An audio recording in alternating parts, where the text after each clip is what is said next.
எல்லாருக்கும் வணக்கம். நான் உங்கள் திரைப்பட இயக்குனர் பட்டுராம் செந்தில். இன்னைக்கு ஐயா தோழர் ஜீவா ஐயாவை பற்றி ஒரு பதிவு. தோழர் ஜீவா ஐயா யார் நம்மளுக்கு தெரியும். மிகச்சிறந்த தமிழ் பற்றாளர் அவர்.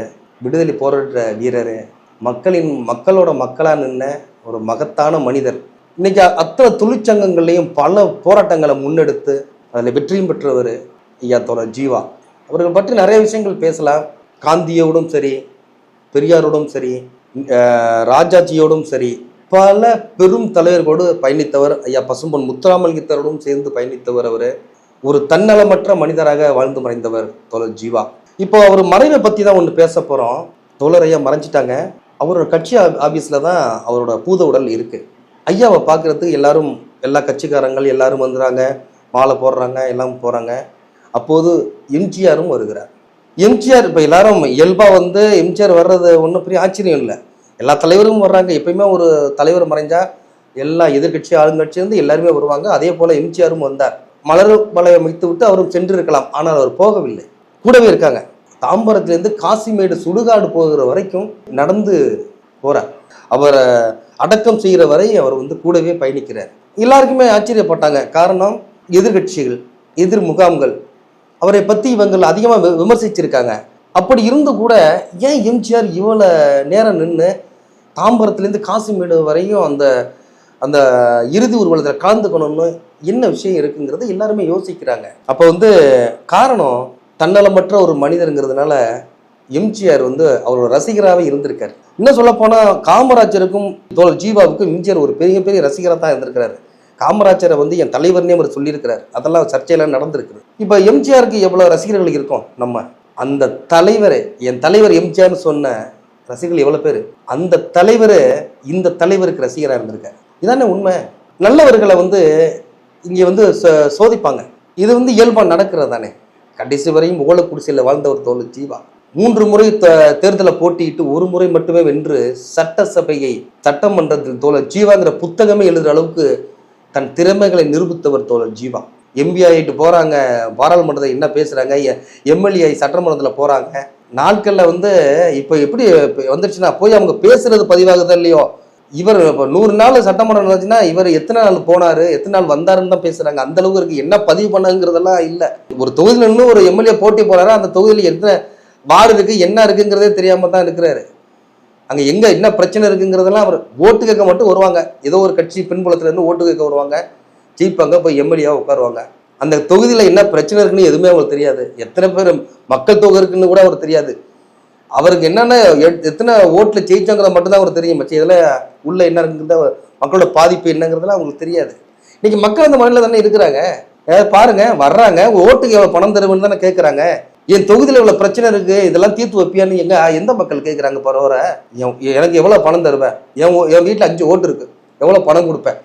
ஒரு இடத்துல அந்த நிகழ்வுலாம் பார்க்கும்போதே வருத்தமாக இருக்குது. அந்த தெருவில் பணம் கொடுத்துருங்க, ஏன் தெருவுக்கெல்லாம் பணம் கொடுக்கலன்னு சொல்லி ஒரு தொகுதியில் சண்டை போட்டதாகவே நம்ம வீடியோக்கெல்லாம் நம்ம பார்த்தோம். பாருங்கள் எந்த அளவு பணம் நம்மளை ஆக்கிரமிச்சிருச்சுன்னு பாருங்கள். அவங்க பணத்தை கொடுக்குறாங்கன்னா அந்த பணத்தை சம்பாதிக்காமல் போகிறாங்க. அதை கூட நம்ம யோசிக்காம அப்படியே ஓட்டு போட்டுடுறோம்.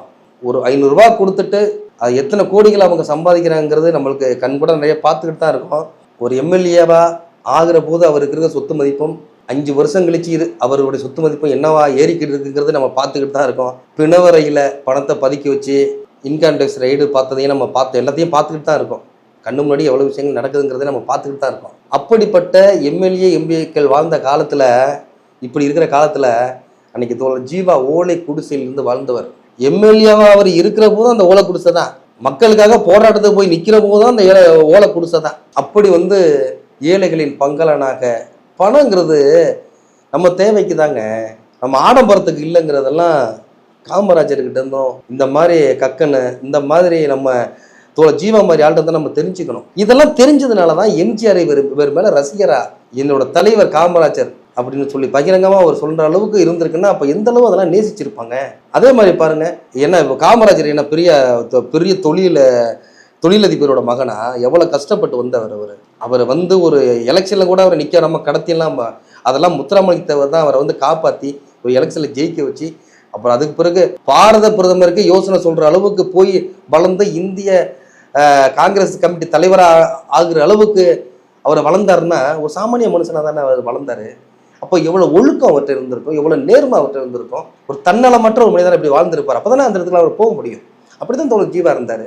சட்டமன்றத்தில் தோழர் ஜீவான்னு புக்கு எழுதுற அளவுக்கு அவர் பணியாற்றிருக்குன்னா அப்போ எவ்வளோ விஷயங்களை உள்ளவர் செஞ்சிருப்பாங்க.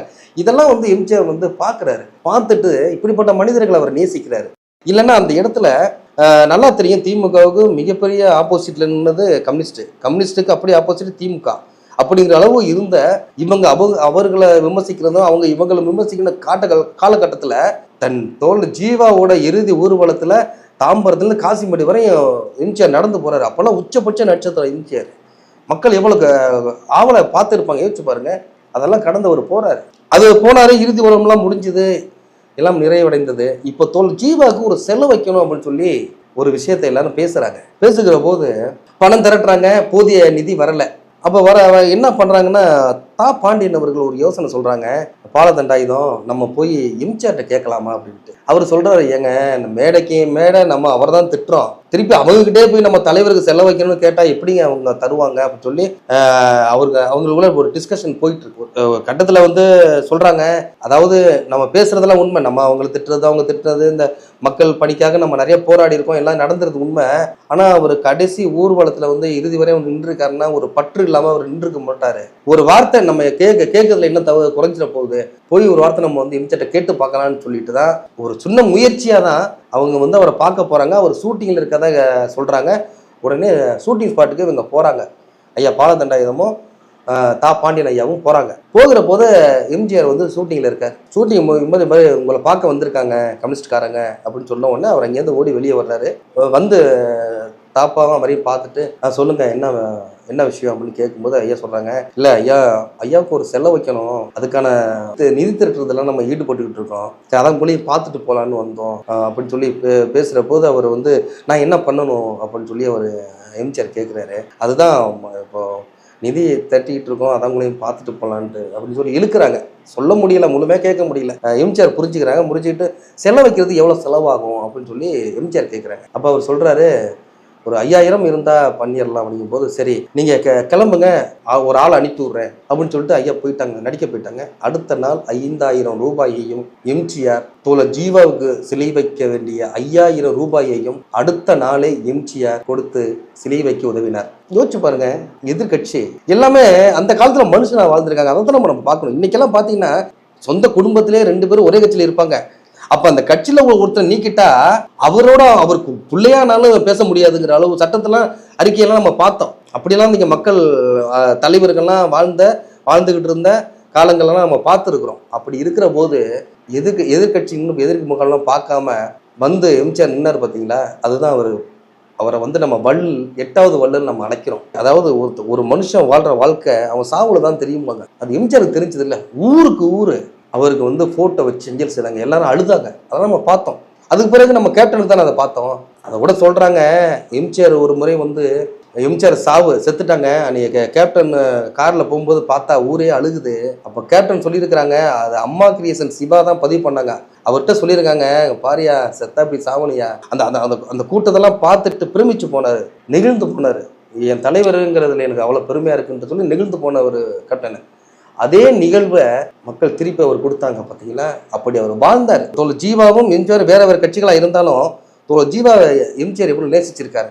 அதே போல கேப்டனும் கிட்டத்தட்ட பார்த்தீங்கன்னா திமுக அந்த சார்ந்து தான் இருப்பாங்க, கலைஞரோட தீவிர கட்சியில் தான் இருப்பாங்க. இருந்த போதிலும் எம்ஜிஆர் தான் ஒரு தலைவர் அவரை பார்த்தாரு. இது எல்லாருக்குமே தெரியும். கலைஞர் மேல அளவு கடந்த பற்று கேப்டனுக்கு எப்பயுமே உண்டு. அதை அவர் இறந்த அன்னைக்கு நம்ம பார்த்துருக்கோம். நம்ம கலைஞர் இறந்த அன்னைக்கே நம்ம கேப்டனை பார்த்துருக்கோம். அவர் எப்படி கதறி அழுதாருன்னு, ஒரு குழந்தை போல அழுதாரு. அதே போல ட்ரீட்மெண்ட் முடிஞ்சு வந்த பிறகு கூட நேராக போய் அவர் சமாதிக்கு போயிட்டு தான் அவர் விஜயகாந்த் வீட்டுக்கு போனார். அந்த அளவு பற்று உள்ளவர் கலைஞர் மேல கேப்டன். இருந்த போதிலும் எம்ஜிஆர் மேல அவர் மிகப்பெரிய ரசிகராக அவர் இருந்தாருங்கிறத நம்ம பல தருணங்களை நம்ம பார்த்துருக்கோம். அவரோட என்ன அப்படி இவருக்கு வந்ததே, அந்த தலைவர் அவர் எம்ஜிஆரை பார்த்த மாதிரியே புரட்சி கலைஞர் நம்ம பார்த்தோமே, அள்ளி கொடுத்தாரு, அதை இவர் சொல்லி கொடுத்தாரு அப்படின்னு சொல்லி பல மேடைகளை நம்ம பார்த்தோமே. கருப்பு எம்ஜிஆரே வாழ்ந்தாரே.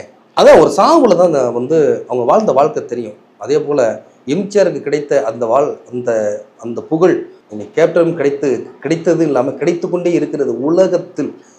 உலகத்தில் இப்படி நடக்கலன்னு உலக ரெக்கார்டு. உலக சாதனை செஞ்சிருக்கு. அதாவது ஒரு சாவுல கூட உலக சாதனை செய்ய முடியுமா, என் கேப்டனால தான் முடியுங்கிறத இந்த இடத்துல பெருமையை நான் சொல்லிக்கிறேன். அதே போல எம்ஜிஆர் மிகச்சிறந்த மனிதராக இருந்தார். எங்கள் தோழர் ஜீவா வாழ்ந்த வாழ்க்கைக்கு ஒரு பலன் இருந்தது அப்படின்னா அதையும் ஒரு கிரீடமாக சொல்லலாம். அதற்காக எம்ஜிஆர் வந்துட்டாரு, அதனால ஜீவாவுக்கு புகழ் அடிச்சு அப்பனுங்கிறதெல்லாம் இல்லை. தோழர் ஜீவாவை போல் ஒரு மனிதன் இந்த உலகத்தில் பிறக்கவே இல்லைங்கிறதுல நான் ஆணித்தரமாக சொல்லுவேன். அது எந்த மாற்றமும் இல்லை. தோழர் ஜீவாவை போல் இங்கு ஒரு மனிதன் பிறக்கவே இல்லை.